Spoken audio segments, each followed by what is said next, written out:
So hello दोस्तों, स्वागत है आप सभी का सल्फान हिंदी के एक और नए वीडियो में। आज की वीडियो में हम करने जा रहे हैं WWE रॉ का रिव्यू। फरवरी 14 मतलब यूएसए के हिसाब से फरवरी 14 को हुआ और हमारे हिसाब से 15 फरवरी को हुआ। एंड एलिमिनेशन चेम्बर से पहले लास्ट एपिसोड था रॉ का। तो जी हाँ, चलिए बिना किसी देरी के हम इस वीडियो को स्टार्ट करते हैं। तो स्टार्ट होती है रॉ, बॉबी लैशली आ जाते हैं रिंग में। उसके बाद एक के बाद सारे जो एलिमिनेशन चेम्बर के कंटेंडर होते हैं वो आ जाते हैं रिंग में। और उसके बाद सारे एलिमिनेशन चेम्बर के कंटेंडर एक के बाद एक जो है वो बोलते हैं कि मैं जीतूंगा एलिमिनेशन चेम्बर। वो अपना रीजन भी देते हैं और बाकियों को बोलते हैं कि तुम नहीं जीतोगे।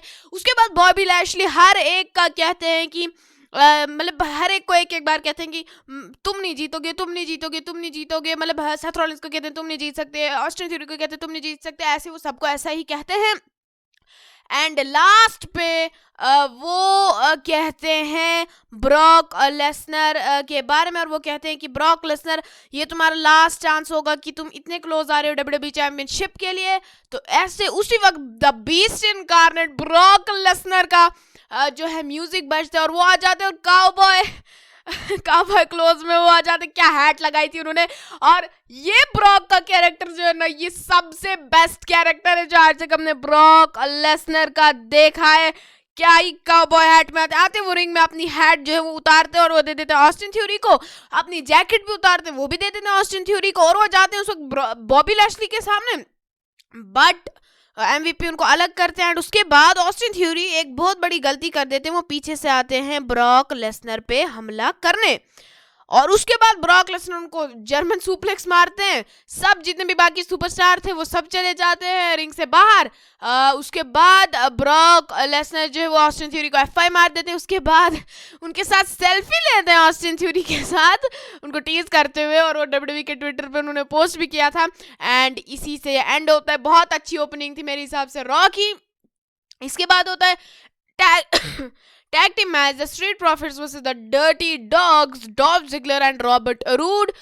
स्ट्रीट प्रॉफिट्स इस मैच को जीत जाते हैं। इसके बाद जो है रिडल जो होते हैं बैक स्टेज होते हैं, कुछ उन्होंने अजीब सी कपड़े पहने होते हैं जिनको टोगाज शायद बुला रहे थे। रिडल जो है वो जाते हैं, कुछ पार्टी हो रही होती है उनकी आर के ब्रो की, जो कुछ पार्टी हो रही होती है। तो वो वहाँ होते हैं जहाँ पर सब सुपरस्टार्स होते हैं। और रिडल पूछते हैं रैंडी ऑर्टन कहाँ है। रैंडी ऑर्टन किसी और जगह होते हैं और वो टोगा में मतलब उन स्पेशल कपड़ों में नहीं होते। केविन पैट्रिक उनको पूछते हैं कि तुम क्यों नहीं सेलिब्रेट कर रहे हो। तो रैंडी ऑर्टन कहते हैं कि मैं वैसा आदमी नहीं हूँ एंड मुझे आज सेथ रॉलिंस के साथ मैच है एंड मुझे उस पर ज़्यादा फोकस करना चाहिए। तो I think Randy Orton and riddle का हील टर्न जो है वो बहुत ही ज़्यादा नज़दीक है। इसके बाद गाइस क्या होता है, केविन ओवंस का प्रोमो होता है। वो कहते हैं कि मुझे नहीं लगता कि मैं अब एलिमिनेशन चेम्बर में मैच में होऊंगा और मुझे नहीं लगता कि मैं रेसलमेनिया में होऊंगा। और उसके बाद वो कहते हैं कि एक चीज़ अच्छी कि मैं रेसलमेनिया में नहीं होऊंगा और वो ये है कि मुझे डैलस टेक्सास के लोगों के सामने परफॉर्म नहीं करना पड़ेगा। वो वैसे ही इंडियानापोलिस जो यहाँ रॉ हो रही थी उधर की भी वो बेइज्जती करते हैं एंड वो टेक्सास की भी बेइज्जती करते हैं। और उसके बाद मतलब यही उनका पूरा सेगमेंट इसी पे होता है, टेक्सास की बेइज्जती करने पे, डैलस की बेइज्जती करने पे। इंडियाना पुलिस की भी वो बेइज्जती करते थे वहां पर। और इससे रिलेटेड आगे वीडियो के एंड में मैं आपको एक न्यूज़ देने वाला, तो वीडियो को एंड तक जरूर देखिएगा। बहुत बड़ी न्यूज़ है, बहुत बड़ी न्यूज़। इसके बाद होता है यूनाइटेड स्टेट्स चैंपियनशिप का match, AJ Styles versus Damien priest. इस मैच में भी मुझे इंटरेस्ट नहीं था एंड मैं हैरान हो गया एजे स्टाइल्स को इन्होंने हरा दिया एलिमिनेशन चेम्बर मैच से पहले। आई थिंक उनको स्ट्रॉन्ग दिखाना चाहिए था इस वक्त एजे स्टाइल्स को, बिकॉज एलिमिनेशन चेम्बर का मैच इतना ज़्यादा नज़दीक है एंड बहुत वीक ही दिखाया जा रहा है उनको। एंड उसके बाद डेमियन प्रीस्ट जो है इस मैच को जीत जाते हैं। इसके बाद एलेक्सा ब्लिस का एक सेगमेंट होता है जिसको मैं नहीं बताना चाहता बिकॉज उतना कुछ खास था नहीं। इसके बाद होता है 2-on-1 handicap match, Omos versus the Hurt Business, Cedric Alexander and Shelton Benjamin. Omos इस मैच को जीत जाते हैं। इसके बाद रॉ वुमेन्स चैंपियनशिप की कॉन्ट्रैक्ट साइनिंग होती है, बेकी लिंच होती है वहाँ और हॉल ऑफ फेमर लीटा भी होती है वहाँ।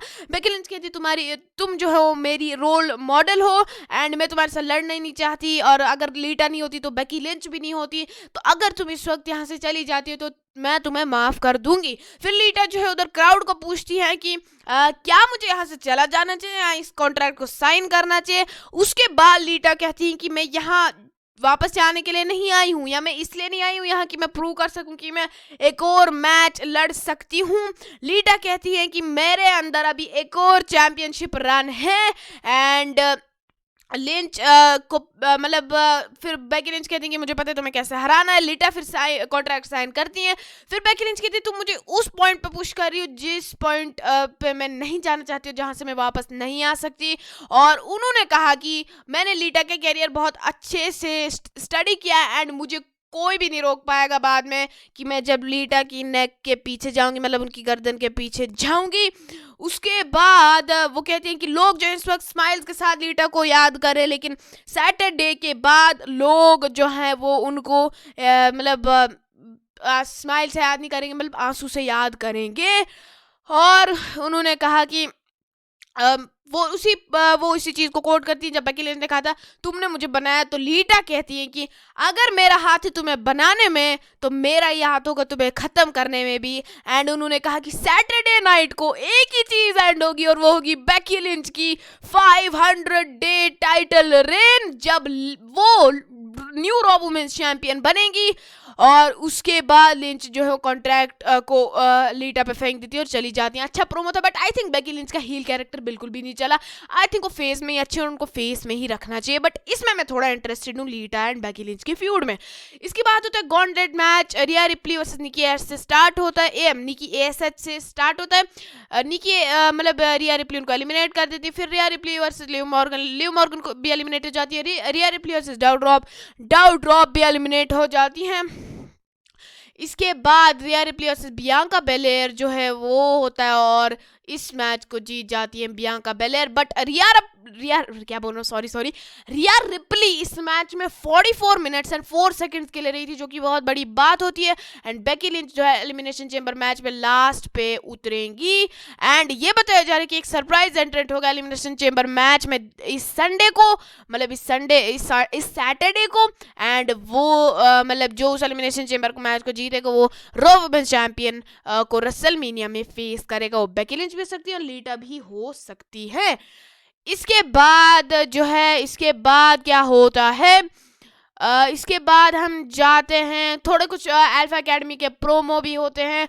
And Valentine's Day date with Reggie and Dana Brooke भी होती है। उसमें मैं इंटरेस्टेड नहीं हूँ तो मैं उसके बारे में बात नहीं करूँगा, कुछ खास उतना मेरे हिसाब से मतलब उसके बारे में बात नहीं करते हैं। इसके बाद होता है non tag team title match, the Mysterios versus the Raw tag team champions Alpha Academy, और अल्फा एकेडमी इस मैच को जीत जाती है। इसके बाद जो वो एलेक्सा ब्लिस का साइकियाट्रिस्ट के साथ वो थेरेपी वाला चल रहा है ना, तो क्या होता है अगर मैं आपको बताऊं, उस साइकियाट्रिस्ट एलेक्सा ब्लिस को कहते हैं कि वो अब ठीक हो चुकी हैं एंड वो तब तक ठीक रहेंगी जब तक लिली उनके साथ हैं।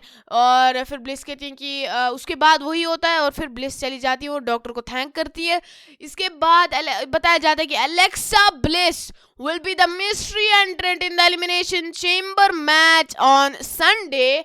एंड जी हाँ, उन्होंने खुद ही बता दिया मिस्ट्री एंट्रेंट। इसके बाद होता है Seth fricking Rollins versus Randy Orton का मैच, और ये मैच अच्छा मैच था।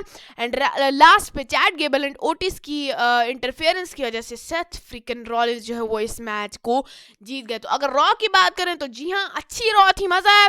और आप देख सकते हैं इस रॉ को मेरे हिसाब से तो ठीक ठाक रॉ थी। और गाइस अगर मैं अब आपको एक और चीज़ बताऊं, वो स्पेशल न्यूज़ वो ये है कि जो WWE जो है वो प्लान कर रही है Kevin Owens versus stone cold Steve Austin का मैच रेसलमेनिया 38 के लिए।